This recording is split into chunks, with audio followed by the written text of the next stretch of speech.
আকাশটা অনেক মেঘলা। আজকে কয়েকদিন ধরে সূর্য ওঠে না, চারদিক অন্ধকার।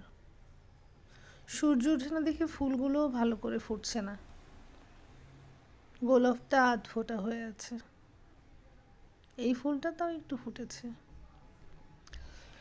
আজকে সকাল সকাল সবার জন্য খোলা জালি পিঠা বানাবো ভাবলাম। ভাবতে ভাবতে খোলা জালি পিঠা বানানো শুরু করে দিলাম।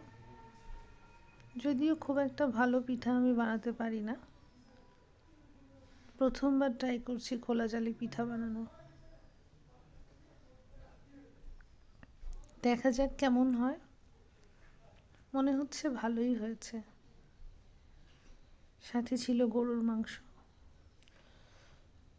গরুর মাংসটাও প্রায় হয়ে গিয়েছে।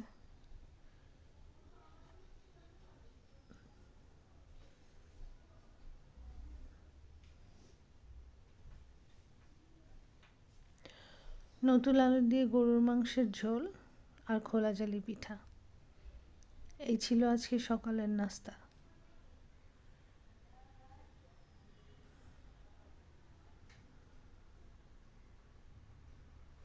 খুব একটা খারাপ হয়নি খোলা জালি পিঠা, জালিদার হয়েছে ভালোই।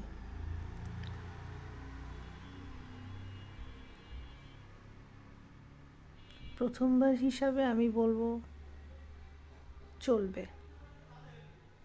আপনারা কি বলবেন? ভাবছি দুপুরের জন্যও পোলাও রান্না করে ফেলবো,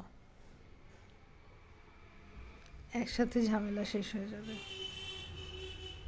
দুপুরের জন্য সাদা পোলাও রান্না করে ফেললাম। আমার পোলাওটাও হয়ে গিয়েছে ঝরঝরা।